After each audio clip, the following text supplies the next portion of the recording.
Assalamualaikum warahmatullahi wabarakatuh. Perkenalkan, nama saya Nur Cahewati dengan NIM 23501911039. Saya dari kelas A. Di sini saya akan mempresentasikan tugas kimia farmasi 2 tentang materi spektrofotometri UV visible. Yang pertama, jelaskan prinsip dasar metode spektrofotometri UV visible. Spektrofotometri UV visible merupakan metode analisis yang didasarkan pada penyerapan energi cahaya oleh molekul di daerah sinar ultraviolet, yaitu antara 200 sampai 400 nanometer, dan sinar tampak yaitu 400 sampai 800 nanometer. Ketika molekul menyerap cahaya, terjadi perpindahan elektron dari tingkat energi dasar ke tingkat energi yang lebih tinggi atau tereksitasi. Hasil pengukurannya berbentuk grafik yang disebut spektrum UV visible, yang menunjukkan hubungan antara panjang gelombang dan intensitas absorbansinya. Yang kedua, jelaskan senyawa yang dapat dianalisis dengan spektrofotometri UV visible, yaitu metode kromofor dan ausokrom. Metode ini digunakan untuk senyawa yang bisa menyerap sinar UV atau tampak, terutama yang mengandung kromofor dan ausokrom.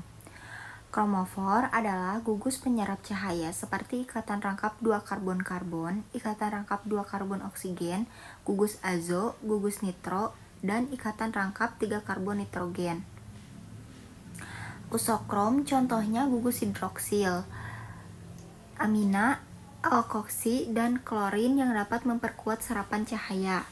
Contohnya senyawa aromatik, konjugasi ganda, zat warna, vitamin, dan obat-obatan seperti aspirin atau paracetamol. Untuk nomor 3, kita bahas tentang orbital sigma, pi, dan non-bonding. Pertama, orbital sigma. Orbital sigma terbentuk dari tumpang tindih langsung antar orbital. Contohnya pada ikatan tunggal seperti karbon-karbon atau karbon-hidrogen. Contohnya ada pada senyawa etana. Yang kedua, orbital pi.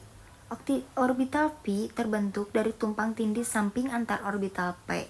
Biasanya terjadi pada ikatan rangkap 2 seperti ikatan rangkap 2 karbon-karbon atau karbon oksigen. Contohnya ada pada senyawa etilena. Yang ketiga, orbital non-bonding. Ini adalah orbital yang berisi pasangan elektron bebas, biasanya ada pada atom seperti oksigen, nitrogen, atau sulfur. Contohnya bisa kita ketemukan pada oksigen di air H2O atau pada etanol. Jadi secara singkatnya, sigma itu ikatan tunggal, V itu ikatan rangkap 2, dan N itu pasangan elektron bebas. Berikutnya nomor 4, tentang faktor-faktor yang memengaruhi pergeseran panjang gelombang pada daerah UV visible. Yang pertama ada sistem terkonjugasi. Semakin panjang konjugasinya, energi transisinya makin kecil, sehingga panjang gelombang maksimum atau lambda maksimal makin besar. Ini disebut pergeseran batokromik atau redshift. Yang kedua adalah pelarut untuk transisi V ke V bintang. Pelarut polar menyebabkan batokromik, tapi untuk transisi N ke P bintang, pelarut polar justru menyebabkan hypsokromik atau blue shift. Ketiga, ada kromofor dan ausokrom. Kombinasi keduanya dapat menyebabkan pergeseran batokromik disertai peningkatan intensitas serapan disebut efek hiperkromik. Dan terakhir, lingkungan elektronik. Interaksi antar orbital bisa mengubah energi ikatan, biasanya menyebabkan pergeseran hypsokromik. Untuk nomor 5, kita bahas tentang instrumentasi atau komponen terutama pada alat spektrofotometri UV visible. Pertama, sumber cahaya atau light source. Alat ini pakai 2 lampu. Yang pertama lampu deuterium untuk daerah ultraviolet dan lampu tungsten untuk daerah sinar tampak. Kedua monokromator fungsinya untuk memisahkan cahaya menjadi berbagai panjang gelombang dan memilih satu panjang gelombang tertentu yang akan digunakan untuk analisis. Biasanya digunakan prisma atau kisi difraksi. Ketiga, celah masuk dan keluar atau exchange dan exit slit. Ini berfungsi mengatur cahaya yang masuk dan keluar menuju sampel supaya intensitasnya tetap stabil dan fokus. Keempat, kupet atau cell sample. Ini adalah wadah tempat larutan sampel untuk pengukuran UV, biasanya terbuat dari kuarsa, sedangkan untuk daerah tampak menggunakan kaca. Kelima, detektor. Detektor berfungsi mendeteksi cahaya yang diteruskan oleh sampel dan mengubahnya menjadi sinyal listrik. Contohnya fotodioda atau photomultiplier tube. Keenam, penguat dan display. Bagian ini menguatkan sinyal listrik dari detektor dan menampilkan hasilnya sebagai absorbansi atau transmitansi di layar. Terakhir, ada sistem optik. Spektrofotometer bisa single beam, artinya cahaya melewati satu sampel satu persatu atau double beam, di mana sinar dibagi dua, satu ke sampel dan satu ke referensi supaya hasilnya lebih akurat. Nomor 6, jelaskan prinsip dasar analisis kualitatif dan kuantitatif senyawa dengan metode spektrofotometri UV visible. Yang pertama, analisis kualitatif. Analisis kualitatif digunakan untuk mengidentifikasi senyawa dan mengetahui kemurnian zat. Caranya dengan melihat panjang gelombang maksimum atau lambda max, serta bentuk spektrum serapannya. Biasanya hasilnya dibandingkan dengan larutan pembanding atau data pustaka.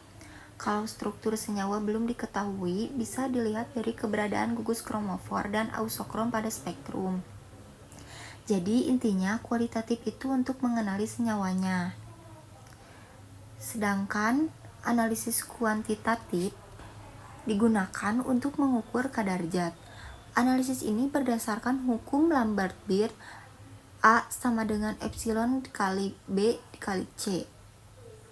A itu absorbansi, epsilon itu absorpsivitas molar, B itu panjang lintasan cahaya, dan C itu konsentrasi larutan.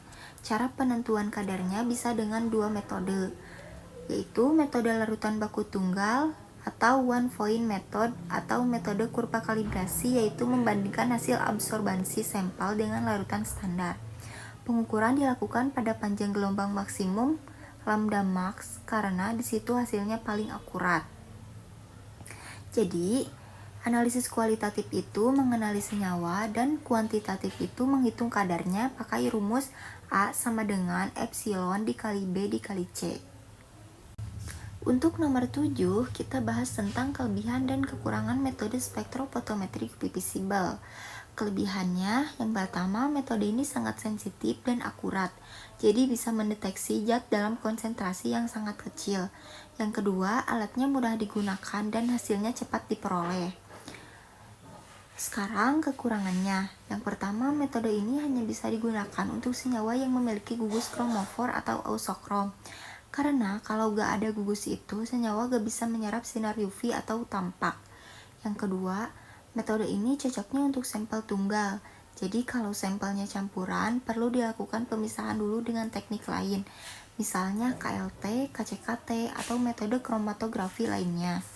Jadi secara singkatnya, metode spektrofotometri UV visible ini cepat, akurat, dan sensitif, tapi tidak cocok untuk sampel campuran atau senyawa tanpa gugus penyerap cahaya. Nah, jadi itu tadi penjelasan tentang spektrofotometri UV visible, mulai dari prinsip dasar, komponen alat, analisis kualitatif dan kuantitatif, sampai ke kelebihan dan kekurangannya. Intinya, metode ini penting banget di bidang farmasi dan kimia, karena bisa membantu kita menganalisis zat berdasarkan interaksi cahaya dengan molekul. Sekian presentasi dari saya, mohon maaf bila ada kesalahan. Terima kasih atas perhatiannya. Wassalamualaikum warahmatullahi wabarakatuh.